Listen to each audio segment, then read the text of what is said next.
In our episodes, we discuss cases and topics that might be distressing or disturbing to some listeners. Listener discretion is advised. Today, we have the oldest cold case in Burlington, Iowa, and this is one that police there say they have every new detective review. Now, just like how the Dawn Allen case gets to me because she just seemingly vanishes and they have like no answers, no leads, this story is crazy to me because they seemingly have so much to work with. But there are just no answers. They have what looks like the perfect suspect, so many witnesses, a very unique looking car, a lot of evidence, but they still, to this day, have not been able to solve this case. So let's dive into the story of Dorothy Miller.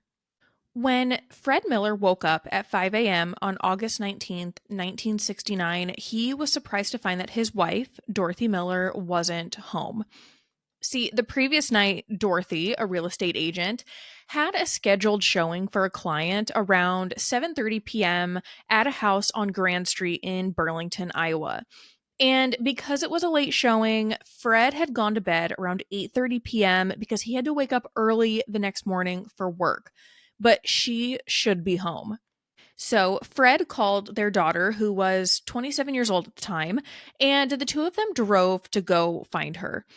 Now, there's a couple of conflicting reports on where the two went first, but according to an article in the Quad City Times published on August 19th, 1969, they were heading to the house the showing was at, but they actually found Dorothy's abandoned car on the way and then went to police to report her missing. Now, another article written by Andy Hoffman and published in 2015 in the Iowa Press Citizen says that Fred and his daughter actually went to the Maple Leaf Tavern first. And I'll talk about that tavern later, but they apparently found her car, then parked a block away, and then went to the police station. Now, I also saw another article that says that it was the police that found the vehicle and not Fred and the daughter, but either way, after Fred and their daughter reported Dorothy missing, police make their way to the home where she had this showing the night before. Now, the back door of the home, which was a two-bedroom, two-story house, was unlocked when police arrived. On the first floor of this home, they found a brick and what is described sometimes as rope and other times as nylon cord. Now, they make their way upstairs and they find Dorothy. She was lying in a large closet. Her hands were bound. Her dress was pulled up to her chest. Her underclothes, pantyhose, and shoes were off, and her bra was loose. She had been raped, beaten, and stabbed 23 times in the head, neck, and back. Now, there was no weapon found at the scene, but police believe Dorothy was likely struck in the head soon after entering the home, like probably with this brick. And then they believe that she was tied up, assaulted, and then moved to the closet where she was then stabbed to death. Now, police also searched her vehicle and it was unlocked. The keys were in the ignition. Her purse was missing. And there was an unused camera flash cube found on the front seat. And we'll get into that a little bit later. Now, officers descended on the scene and they did a massive canvass of the neighborhood. I mean, some reports say that they talked to almost like 200 people in the neighborhood. Neighbors and witnesses said that they were sitting on their front porch and they saw Mrs. Miller and a man enter the house around 8 p.m. Now, they say they didn't hear any sort of commotion or screaming or fighting, but they noticed later on in the night that Mrs. Miller's car was gone from where it had been parked down the street. And I can imagine at the time, like, they probably didn't think anything of it. I'm guessing it's a small town. They maybe knew that she was a real estate agent going to show the house. They see her walk in, and then later when they see the car isn't there, they're probably, I mean, they probably didn't even think about it. But if they did, they're just like, okay, the showing's over. But anyways, the fact that neighbors saw her go into the place with the man was very promising. I mean, I can only imagine at this point, they have to believe that the man she was showing the house to was the man responsible for her murder. But what was even more promising was that Dorothy's husband, Fred, had met this man. Just a few days prior to Dorothy's murder, Fred had actually gone with Dorothy to show this same client this same house. And the client was a man named Robert Clark. And just the Friday before Dorothy went missing, Fred had actually accompanied her to show Clark this house for the first time. Fred and Dorothy had picked up Clark that night near the Maple Leaf Tavern and brought him to the house. And after viewing the home, Clark said he wanted to show pictures of the house to his wife, so he requested another showing for the following night. Now, Dorothy wasn't able to accommodate that time, so a Saturday viewing, but agreed to show him the property again on Monday evening. And Fred didn't go with for this visit. And, I'm kind of guessing that maybe Dorothy felt uncomfortable showing this man the house alone on Friday, which is why she had Fred go with. Um, I read that she was the only female real estate agent in Burlington at the time. So it makes sense to me that she would bring her husband with on that first showing. You want someone with you to make you feel comfortable. But, after your husband meets this man and, you kind of talk, whatever, if he wants to see a second showing, I can imagine that it doesn't maybe seem like as big of a deal and you wouldn't have your husband go with. And that paired with the fact that Fred had to work the next morning, it was a late showing. I think it makes sense that she ended up going by herself. Now, it looks like they had arranged for Dorothy to call Clark at the Maple Leaf Tavern around 7 p.m., where Dorothy then went and picked him up to then go to the showing. In an article published in the Des Moines Register on August 20th, 1969, Dorothy and Fred's daughter says, "My mother had my dad go with her Friday night because the man wanted to be picked up at a drugstore at 10th and Maple Streets. She didn't want to go alone. They let him out of the car near where my mother's car was found after showing the house. She said that he was vague about where he lived and worked, and it seems like he said he was from Des Moines, Iowa, but was going to be moving to Burlington later on." Now, because Dorothy had arranged to pick up Clark at the Maple Leaf Tavern, there were plenty of people who had seen him. This, paired with Fred's description, a composite sketch was able to be made. Robert Clark was described as being 5'11", good looking, dark haired, and a clean cut man in his 20s or 30s. But the sketch, honestly, is not very helpful. It's very generic. But beyond his looks, witnesses at the tavern were also able to give police information on his movements just before Dorothy picked him up. So witnesses said they saw Clark leave the tavern, go to a black truck, and remove an unidentified object. A few minutes later, a witness saw Dorothy pick up Clark as he walked outside of a pharmacy a few doors down from the tavern. Now, I've been trying to find more information on what this object could have been. And my first thought was perhaps it was the brick they found in the home, because I can't think of I couldn't think of a reason why there would just be a brick in there. But then you have to meet up with Dorothy and you're holding a brick. That seems unlikely to me. So what I think he grabbed was probably a camera. And if you remember, the Robert Clark guy said he wanted to see the home again to take pictures for his wife, and a camera flash cube was found in her front seat. So, investigators definitely believe that everything Clark said about himself was made up. Just like I'm assuming, obviously, that the story about wanting to take pictures of the house for his wife was made up. But I'm wondering if it was his camera and he was just kind of using it as a prop to further his story. But anyways, back to what the witnesses were saying. They also said that the car he was driving was a black cab over engine pickup. If you're watching this on YouTube, I will put up a picture of the pickup and of the composite sketch. But this pickup is a pretty unique looking vehicle. Um, I mean, I don't think I've ever seen a pickup that looks like this. And I mean, like, I'm not a car person, but whatever. But I can't find anything anywhere that indicates that they were ever able to find this vehicle again. So now, when I first researched this case, I thought to myself that surely someone would have been identified. I mean, multiple people saw this man.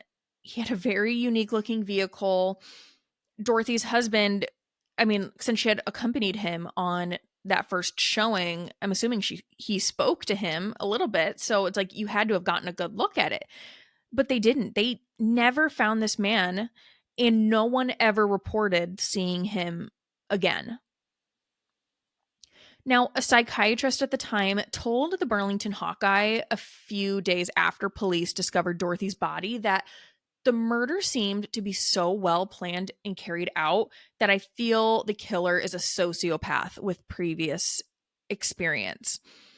And I tend to think that this is also true.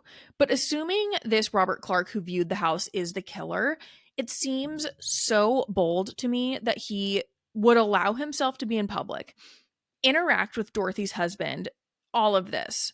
But this fact alone is also what makes investigators believe that he is not someone who lives in the Burlington area. Burlington, Iowa was a smaller community, and investigators believe that someone would have recognized him or something would have stood out about him if he lived in the local area.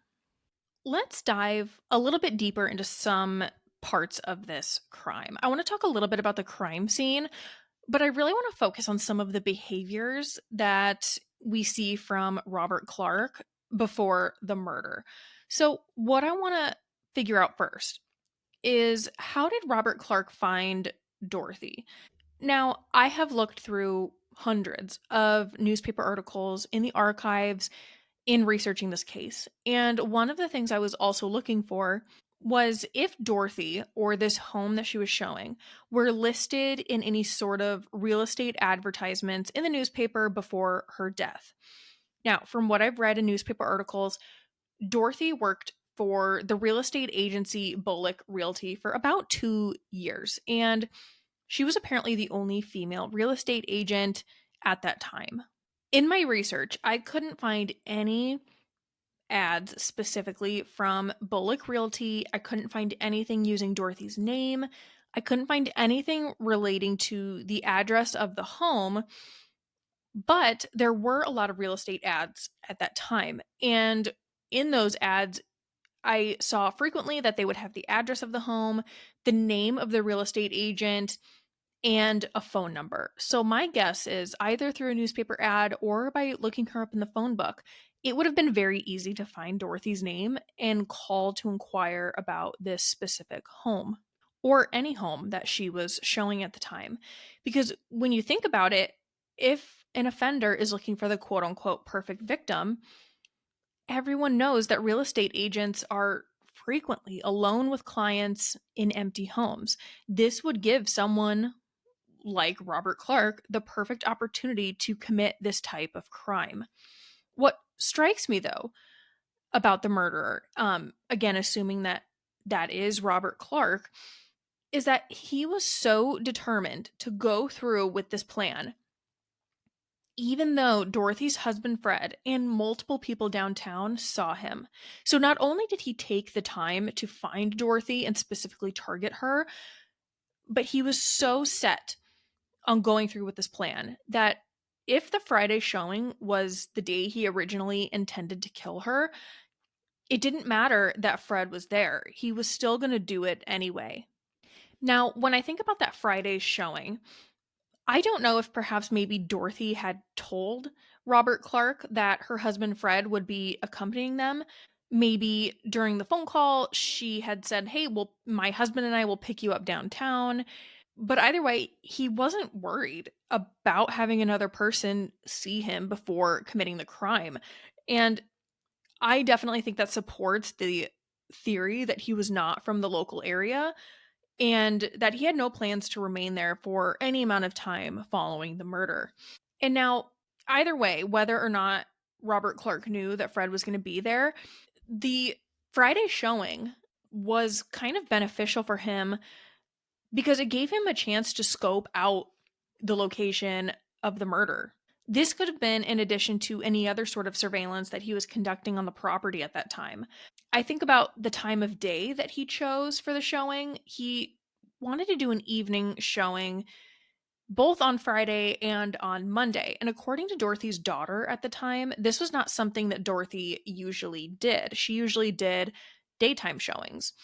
And the evening showing time to me it makes me wonder if Robert Clark thought that doing this in the evening would be less risky.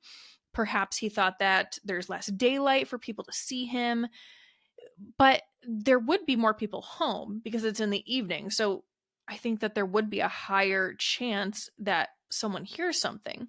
So I guess I'm interested in why he specifically chose an evening showing.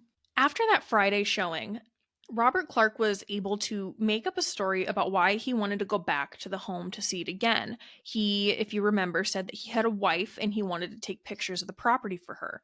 Now, he was able to diminish his threat level enough on that Friday showing that Dorothy didn't feel the need to bring Fred or anyone else with that second time. And I mean, either that or Clark was just really lucky that Fred had to work the next morning, which is why Fred remained home and didn't go with her. Now, assuming that Robert Clark is not from the local area, and I don't believe he was, I am wondering about where he was staying at the time. From what we've read, Clark had Dorothy pick him up in a public place near the Maple Leaf Tavern and a pharmacy downtown. They also dropped him off down there on Friday. He also had Dorothy call him at the Maple Leaf Tavern when she was on her way to pick him up Monday evening. So they're never picking him up at a motel. They're never calling him at a motel.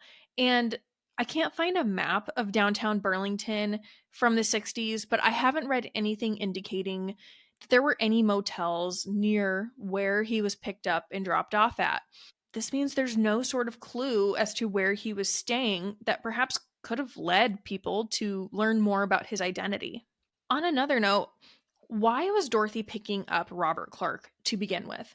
Why wasn't Clark meeting her at the home in his own vehicle? If you recall, he had a pretty distinct vehicle. It was a black cab over engine pickup.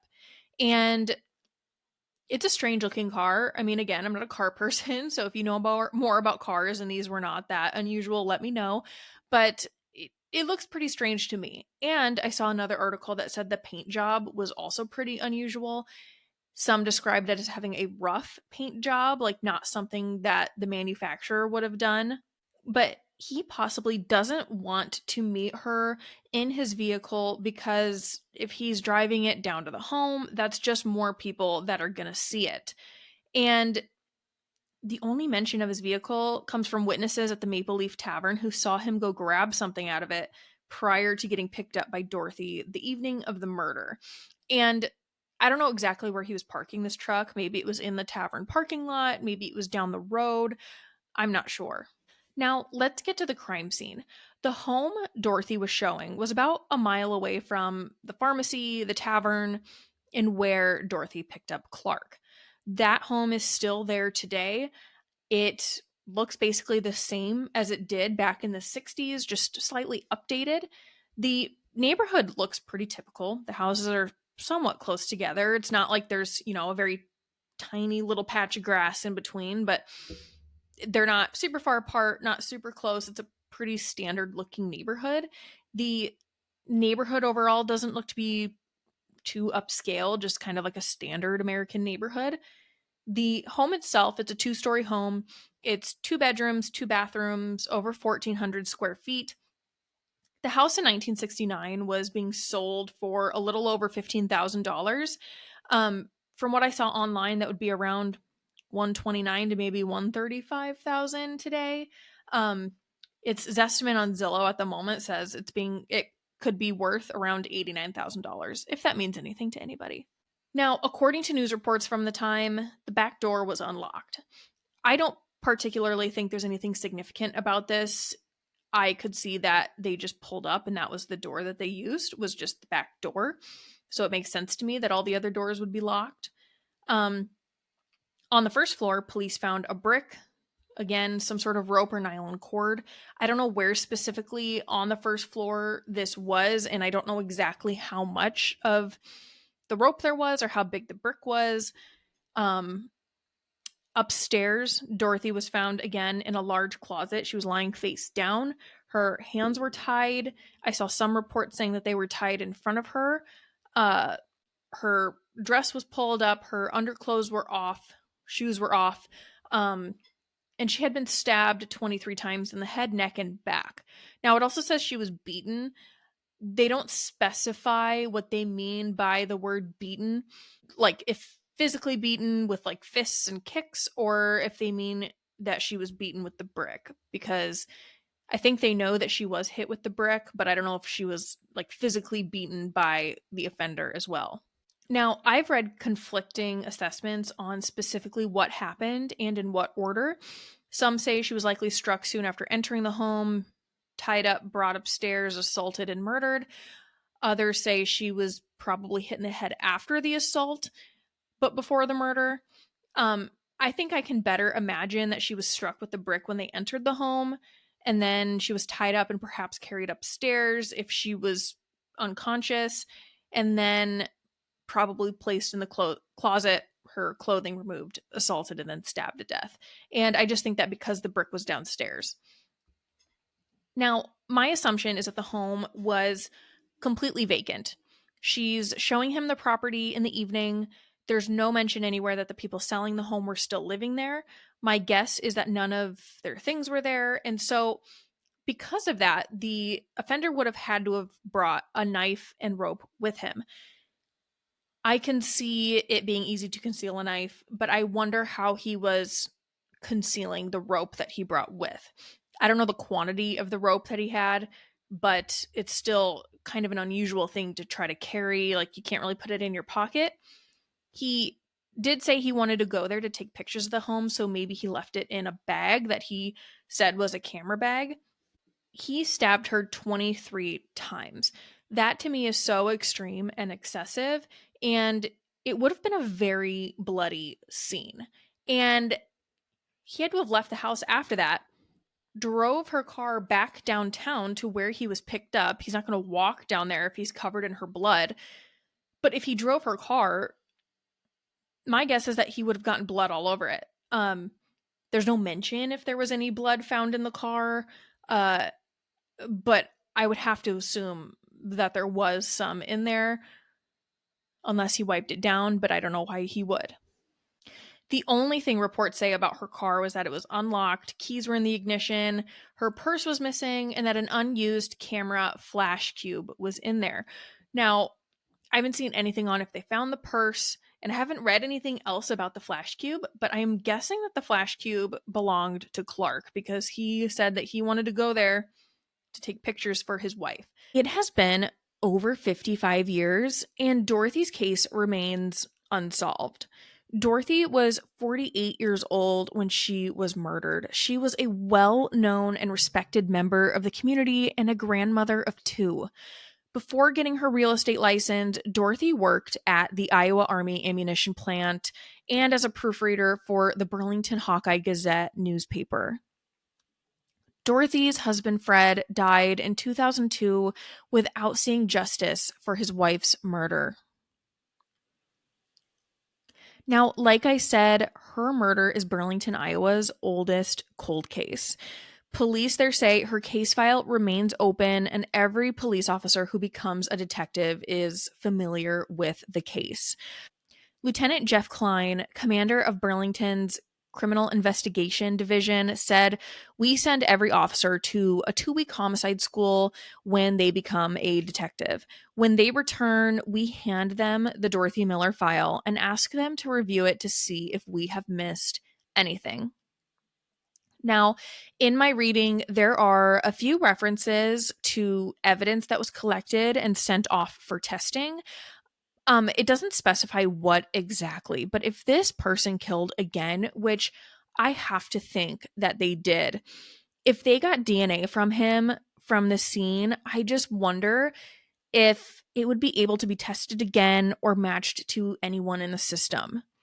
It just seems to me like there's so much information out there that someone has to know something. Like someone in another town, there has to be like a similar case somewhere else. I don't know. If you have any information at all about Dorothy Miller's murder or the man who identified himself as Robert Clark, please contact the Iowa Division of Criminal Investigation at 515-725-6010 or the Burlington Police Department at 319-753-8375. Thank you for listening to this episode of Cardinal Crimes. If you enjoyed it, please consider subscribing, giving us a 5-star review wherever you get your podcast, and sharing this episode with others. You can find us on TikTok, YouTube, and Instagram with the handle @CardinalCrimes, and you can send us any case suggestions, questions, or topics you would like covered there or to our email, cardinalcrimes@gmail.com. Until next time, friends, take care of each other and take care of yourself.